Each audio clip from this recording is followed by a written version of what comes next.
Well, things just got interesting in Berea and for the Cleveland Browns as the long-awaited official debut of Shedeur Sanders will come this Sunday in Las Vegas, Nevada, as the Browns travel to take on the Raiders with Dylan Gabriel now in concussion protocol. And wisely, I think, making the decision on Wednesday, Kevin Stefanski saying that Shedeur would be the starter, wanting to make sure that the team had enough days to get ready and not trying to wait till the last possible minute to see if Dylan could basically clear concussion protocol. We'll talk about that, plus a little high school football. This is going to be a very short edition of Voice of Land.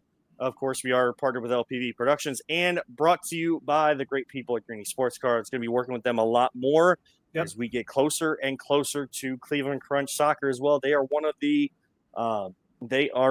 sponsors and partners with them, and we always appreciate them. I think as we get into the I know Ryan, you guys, you and your wife are expecting another child, so the show might not yet. So, but yep. Within the next 2 or 3 weeks, we're gonna have another baby. So excited about that.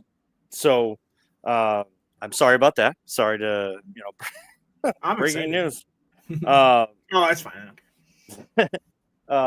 But if people are seeing my camera going in and out because that's the feedback that I'm getting, I'm totally sorry. The camera is totally fine on my end. I don't know if it's just a connection issue, an internet issue. I don't notice it, Kevin. I think you're good. Okay. Perfect. But the show may have to take a little bit of a hiatus for a little while. I can always do shows by myself. I feel comfortable doing that with what I do, but just with the end of the year and work and everybody going through some busy times, may just have to take a little hiatus. But once we are back and in full, we will definitely have some Crunch players on to preview the season because they're back downtown at the Wolfstein Center on the campus of Cleveland State. So thank you, Greeny Sports Cards. Reach out to them, find out about all of their shows, greenysportscards.com. Ryan, let's just jump right into it. I mean, it's the story of the week. I mean, we could try to squeeze in Cavs or something else. Ohio State, Ohio State's got Rutgers. There's injuries that are question marks. Those questions will be answered more next week than they are this week. And Cavs, I mean, it's November. You're going to overly freak out about a game that they lost to the Rockets last night. I can't help you. But the only big story is really Shedeur Sanders getting the start. I know, boy, those 2 quarters did not look very good last week, but I think a lot of people and a lot of backup quarterbacks have broken this down throughout the week, Ryan, and the circumstance that he found himself in coming into that game. And I think people forgot, or maybe they just didn't want to hear it. I remember hearing the defensive coordinator for the Ravens saying they prepared for both Dylan and Shedeur. So that plan was already set in place to just attack. Right. Yeah, it's pretty crazy, actually. I didn't hear that they planned for Shedeur as well. I mean, it clearly worked. It was clearly effective. He was blitzed a lot. Clearly the offense wasn't really schemed around Shedeur for last week. Yeah, I mean, on paper, he looked awful. I mean, he had 2 or 3 glimpses of, maybe some good plays here or there, but overall, he just had a bad second half. But, Wyatt Teller coming out and, to the media post game saying, that he's only had 2 or 3 max snaps with Shedeur all season. I mean, what do you expect? With the full week of practice, we should see a difference this week, I would say. Should see a difference and like you said, a full week of prep and all of that. I mean, I know a lot of people have said it. Like I'm excited. Like this is the only thing that was ever going to get me excited to watch a game, especially when they started the way that we all expected them to. With you always there's always that back of your mind hope that things are going to go differently and it's going to be a great season and stuff like that. But you and I both knew. We both talked about it before this season even started, and as it started to go down the drain, I mean that became the only thing. Like I'm not here to state I'm try to claim that I think that he's going to be the ultimate answer and he's the savior we've been looking for at the quarterback position. I'm not here to say that. But if you're going to, and I've seen a lot of people do it, if you're going to criticize people because they're excited to see this guy, even after I know it was 4-16, again, on the surface, looks terrible. And and he even said it was bad. He did not like the way he played. Let's see what a whole week looks like, and then looks the same. then you kind of have your answer there, and especially against a Raiders team that doesn't play great defense. They have Max Crosby over there, but this offensive line is an absolute swinging door. So Max Crosby is definitely going to go yeah, through. it's going to be an issue. But you're playing against Geno Smith. You expect your defense to play well. This is a game where, no more excuses. Defense has to travel, has to go on the road. I'm sure you're going to have a lot more Browns fans than Raiders fans in that stadium in Las Vegas. I know there's a big trip of people from my station going and fans going. And there's plenty of other people talking about going out there. I'm excited to see this. I don't know. I mean, whether he gets intercepted or not, he's going to throw it more than 5 yards past the line of scrimmage. Right. He's going to at least attempt to. Yeah, I don't know. This Raiders defense isn't too good. I mean, I like Devin White, I like Jeremy Chin, and Max Crosby. That's pretty much the three, I would say, corner pieces of that team. Devin White's going to be a decent linebacker. Max Crosby is the one you're going to have to worry about. Like you said, our offensive line is a revolving door. It's ranked last in the NFL. The Raiders have won the past 5 meetings against the Browns, and only 4 were one possession finishes, and then 2018 was overtime. So it's not like the Raiders have had our number, every game by a lot. It's been relatively close. I mean, the Browns haven't won since 2014, but this is a chance for the Browns to win a game. I'm very excited to see Shedeur. I think you hit the nail on the head when you said, do you think he's going to be the savior? You don't know, but logic tells us that we have to get this guy in the game. We have to see what we have. We have to. We beat the drum on the head or whatever you want to say. But at the beginning of the season, that we're going to have to see what these rookies do, both of them, this season to get a fair evaluation for next season because we have 2 first-round picks. I've said it 1,000 times. Nonetheless, this is the beginning of that. I'm excited. I do like his approach to this game, I would say.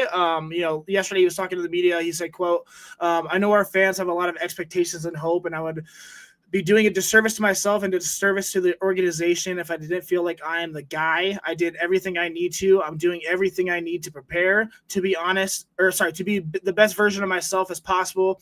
With the circumstances, everything has to be sped up, and that's great. I like the pressure in life.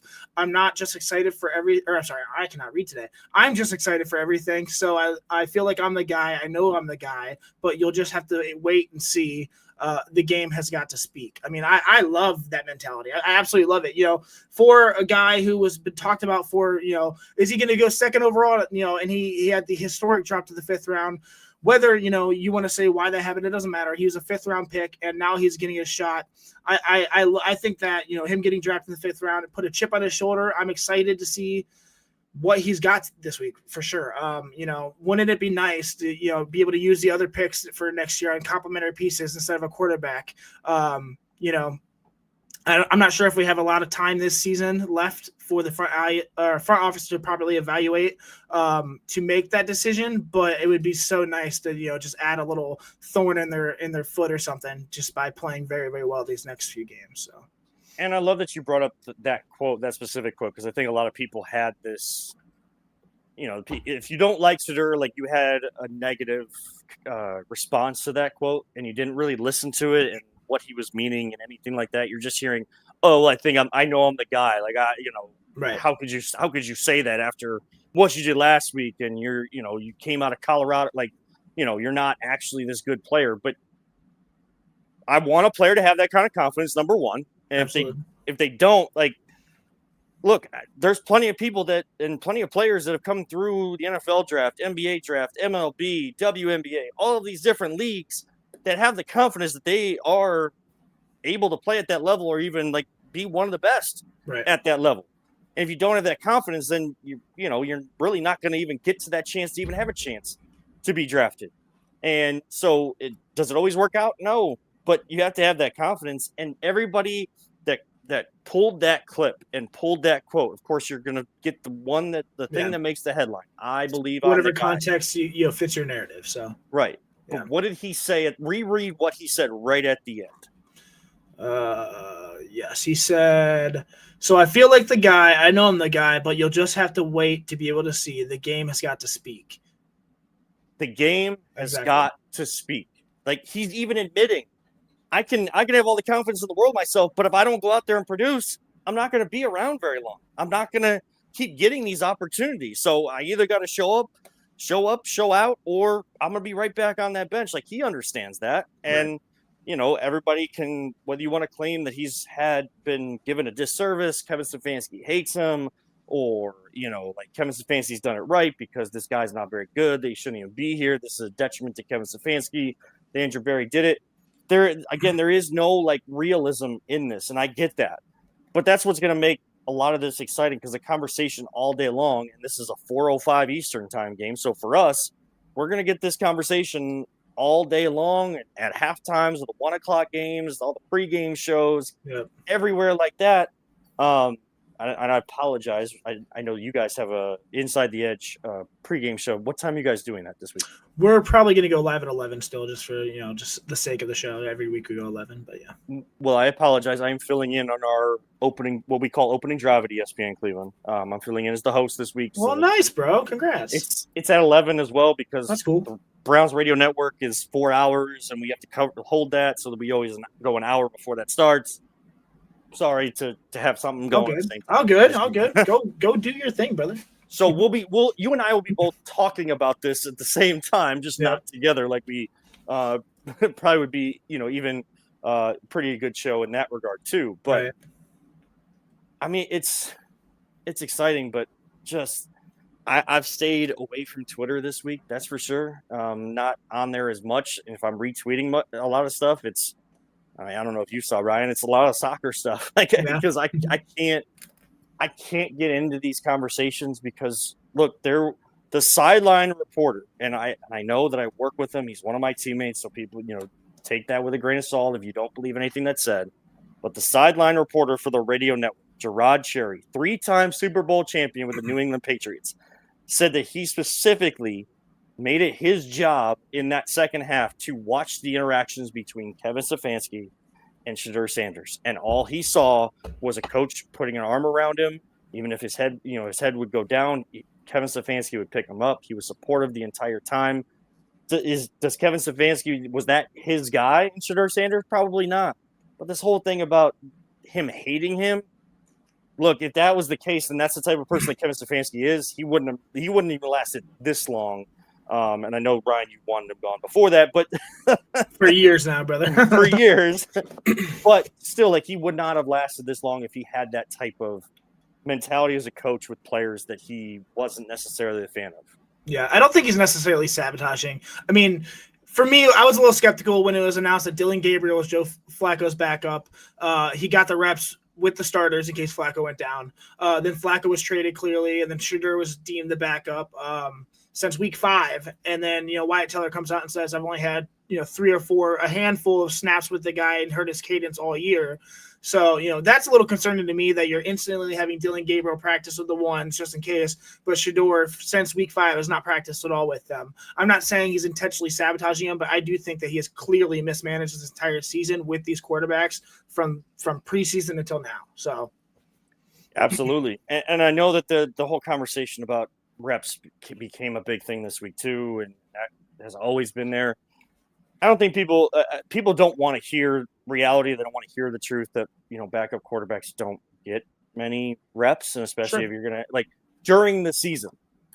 The issue I had with him not getting any first team reps, especially when I'm hearing people close to the team, doing radio shows and doing their own opinions and stuff, but they're there at every practice, every training camp, they're around the team, they're in the facility, saying he earned first team reps in training camp and he didn't get any.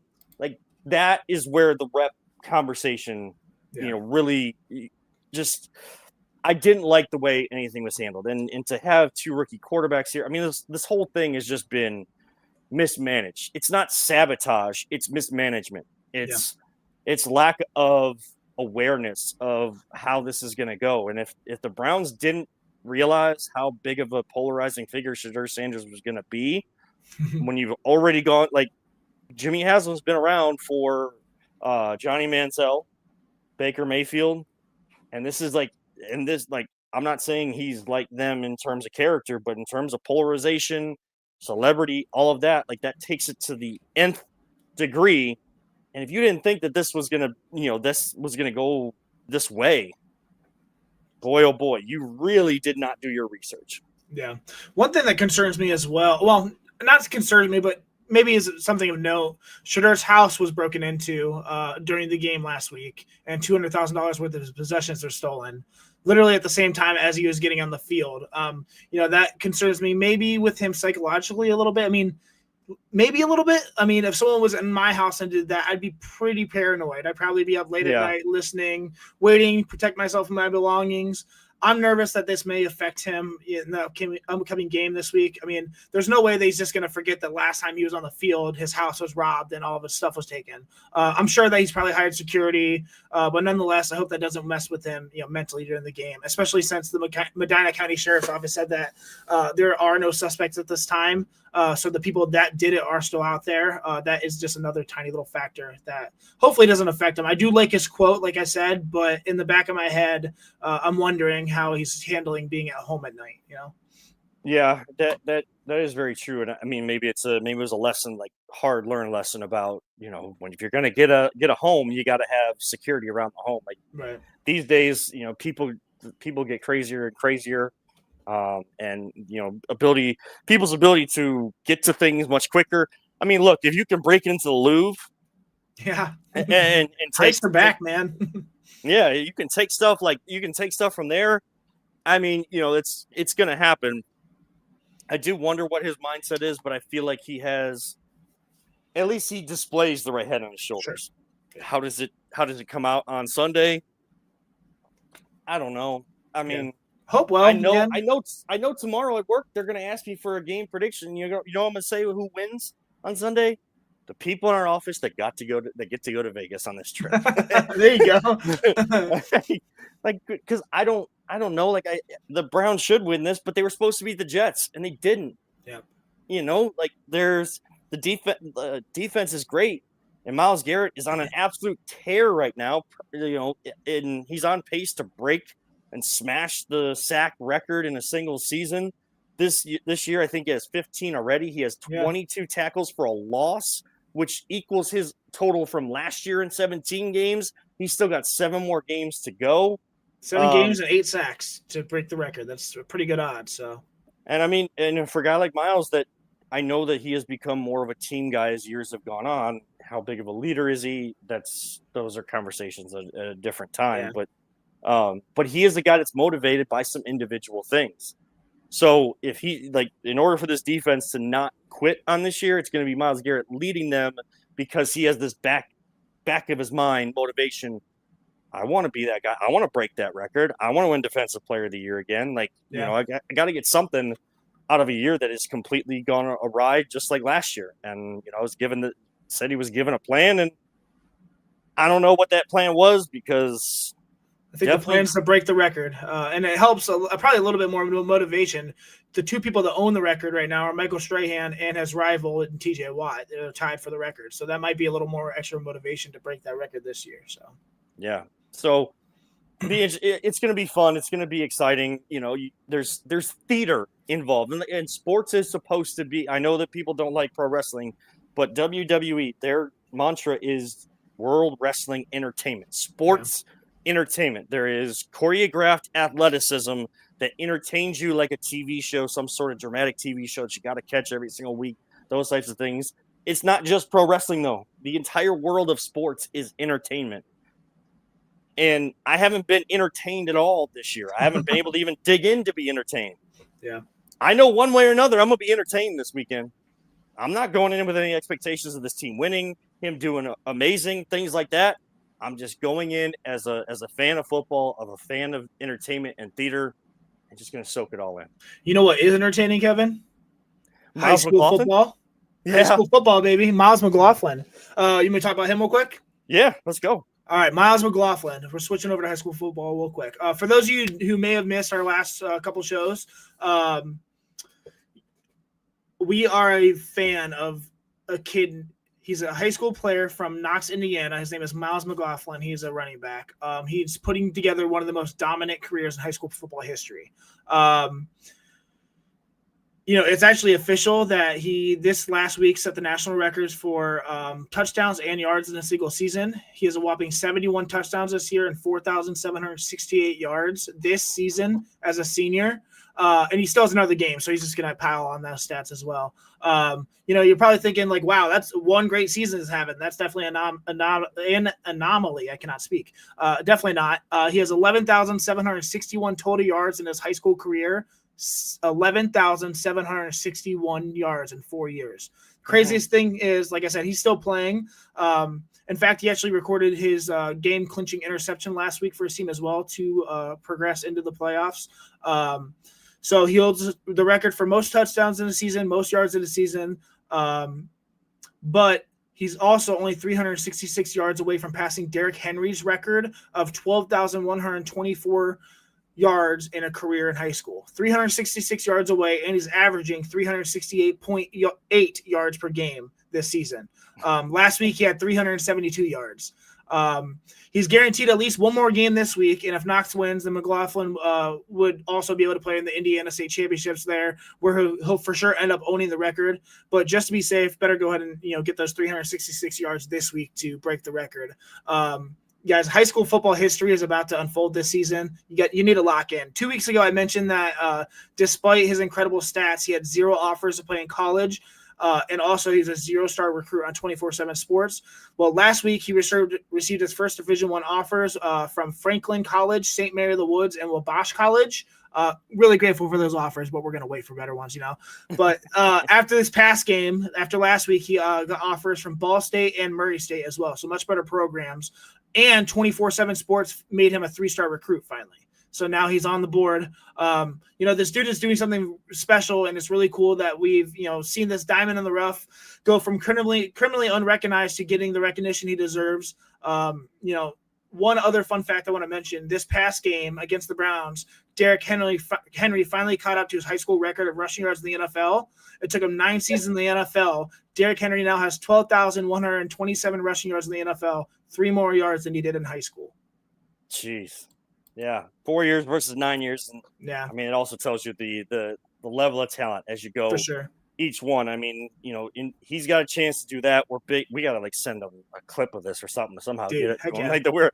I'm hyping this dude up. Yeah, we are hyping up Miles McLaughlin, but we also hype up Ohio high school football as well. And regional finals are this weekend. There's still 3 more weeks of Ohio high school football playoffs. A lot of teams trying to earn that Thanksgiving practice, that Thanksgiving Day practice that I know, Kirtland always talks about, St. Ed's always talks about when they get to that level.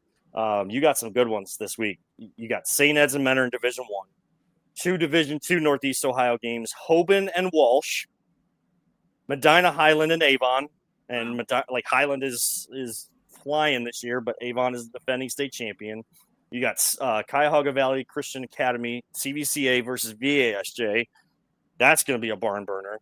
You got Perry and Lake County versus Glenville in Division IV. I think one of the Mr. Football in Ohio candidates down in Tuscarawas County at Indian Valley, they've got a regional final game. Grady Kinsey is his name. That's a name to definitely watch from a running back standpoint. Kind of, I wouldn't say he's our Miles McLaughlin. He's just, he's just really good. And I don't know a lot of people that catch on to it because Tuscarawas County is not really covered as much, or at least widespread. But they won the state title last year in Division IV. They're looking to go back to back this year. Kirtland's back in there in Division VI, and the Division VII power of Maria Stein, Marion Local. They are in a regional final as well. So there's so much action. I know that some places will have YouTube live streams. All you got to do is go to Fox 8's Friday Night Touchdown Twitter page, X page, and they always retweet every school's update and all of that kind of stuff on these games. Just keep track tomorrow night. It's fun. Yeah. It's fun. As you're sitting there, maybe watching a movie with the family or talking with people or getting set for your Thanksgiving plans next week. Just take a peek. If you got social media, take a peek because there's going to be some fun games going on for sure. Ryan, I want to wish you and your family a happy Thanksgiving because we're going to be off next week. And then, everything else that's coming down the pike for you guys, we'll figure out. There'll be updates, and I'll make sure to get onto the social media pages. Still get access to those myself, and I will update everyone on what we're doing over the next few weeks. But I want to wish you guys a happy Thanksgiving. Everyone out there, I always love getting on to Sunday NFL Countdown the weekend before Thanksgiving. Chris Berman would always be like, "Let us be among the first to wish you and your family a happy Thanksgiving." And then he'd always do the weekend after. Let us be among the last to wish your family. So let us be among the first to wish you and yours a happy Thanksgiving and a great holiday season if we don't get a chance to talk too much before that time. Ryan, love doing the show with you. You guys take care of family back there, and we'll connect very, very soon. Yeah. All right. Yep. I'm going to do the send-off right this I did not last week. I was way off the mark last week.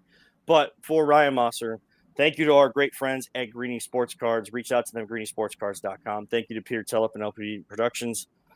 For us here at the Voice of the Land, don't let anyone ever tell you it's just a game. We truly love you all, 3,000. Don't talk about it. Be about it. Miles McLaughlin's going to break the record this week, baby. Let's do it. That's right. And live life, all gas, no brakes. We'll see you next time, sometime, right here on the Voice of the Land.